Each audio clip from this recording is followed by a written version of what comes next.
We're in a climate emergency, so what's the solution? That's the vital question we explore in the Centre for Alternative Technology's new report, Zero Carbon Britain, Rising to the Climate Emergency.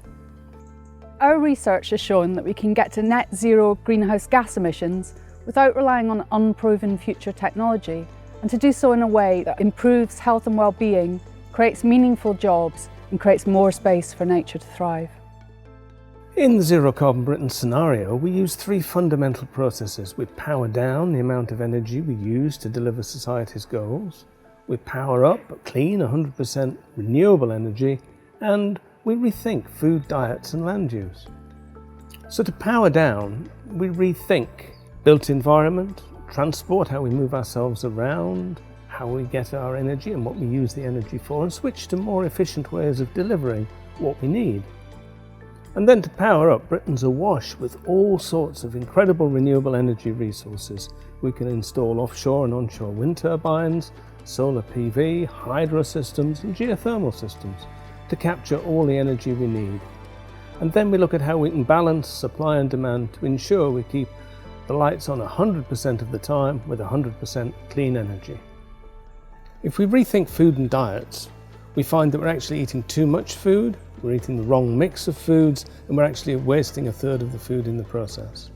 By switching to more plant-based diets, reducing meat and dairy, we find we can reduce food imports, we can free up land, and we can create an overall better system in the process. So if we power down and power up, we get our emissions to the absolute minimum. But the target's net zero, so we still need to capture that residual carbon.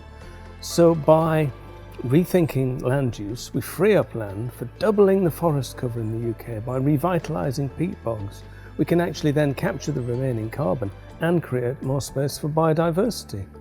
So achieving net zero in Britain means changing a lot of things, but that's also a huge opportunity. It gives us the chance to change things for the better. If we can reduce fuel poverty, we can create new jobs, we can have better transport systems, warmer, easier to heat houses.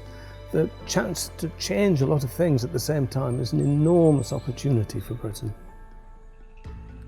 Our model offers an endpoint where UK emissions have reached net zero. What's needed now are zero carbon action plans to help us to get from where we are now to where we need to be as quickly as possible. Local authorities, community groups, central government and industry all have important parts to play. We hope this new report will provide inspiration and information to help people understand what actions will be most effective in getting to net zero and what actions they can take to help create a zero carbon Britain.